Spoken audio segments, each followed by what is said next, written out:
Hello, I'm Dr. Nicole Anderson, and I'm here to show you how to use silicone cups, aka myofascial decompression or cupping, to relieve myofascial stiffness around your knee. Oftentimes when people have knee pain, they think it's coming from the joint. But even if you've been told you have a degenerative knee or that you have patellofemoral syndrome or something wrong with your knee, oftentimes doing myofascial decompression or cupping is going to help. So pay attention. I'll give you some tricks and tips of some things that we do in the therapy clinic.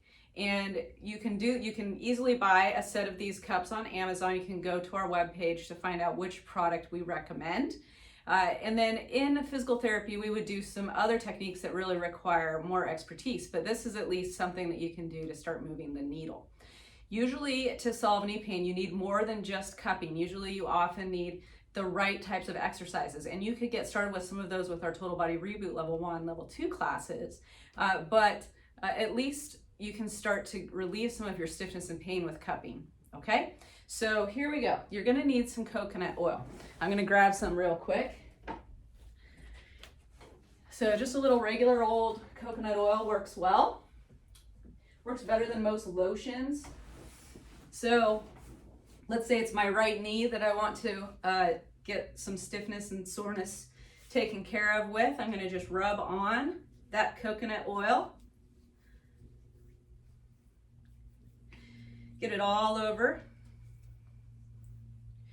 All right. And then I'm gonna take my silicone cup and I'm gonna just move it along the side of the knee like this. And if you find any areas where it feels like it's lumpy or bumpy, I call it speed bumps, then you know that's an area where the myofascial system has some stuck layers. And that means that the muscles in that area can't function as well because the fascia is trapping them.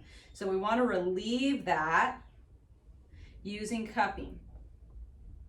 So I found a few stiff, stuck areas. So now I'm going to actually just tack that cup down right over one of those speed bumps, okay? So I just leave it right there. We don't want to leave the cup for more than 2 minutes at a time. And what that's doing is it's actually decompressing the fascia. It's lifting the layers. So now the muscles in that area have space to do their thing. Now I'm going to take, well, these two, they were over an area where I felt a speed bump. I felt a stiff area where it didn't glide as well. Now I'm going to use this other cup on the other side and look for speed bumps. Ooh, I've got a couple. And this is a good thing to do even if you don't currently have a problem with your knee, but let's say you're a runner and you really need your knees to be working well for you, then cupping would be a good thing to do once a week, maybe before your recovery day, just to keep your tissue loose and happy, because stiffness is a pre-pain signal. So if you are experiencing some stiffness somewhere, then that means pain is on the way and you want to do something about it before it turns into a problem. So right now I've got the cups on a couple of areas where I had speed bumps on the inside, and I've got a cup on a speed bump on the outside, and I'm just going to hang out here for a couple of minutes, let the cups do their thing.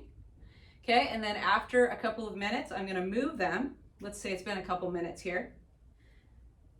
And it should glide easier. And it does, even though it hasn't been a couple minutes. Now, it's really important that you don't do a heavy workout right after doing cupping. Give it 24 hours at least so that your body can adapt, and then make sure you get a really good warm up, because especially if something's been stiff and stuck for a long time, it is not going to be as strong because the muscles in that area have kind of forgotten what to do. So you have to make sure you get a really good warm up in the area, and don't just dive right into something heavy. So I've done cupping all around my knee. You can even go over the top. And the nice thing about the silicone cups is they conform around areas that are not easy to conform around. So it works better than plastic cups. okay? And other thing I like about silicone cups is it's pretty hard to injure yourself with them. Just don't leave it on and fall asleep, because then you could actually injure yourself. All right, so that's how you would do the knee. But anytime that you have a knee problem, you want to also do cupping to the calf and to the hamstring. So make sure you check out our videos on how to do that.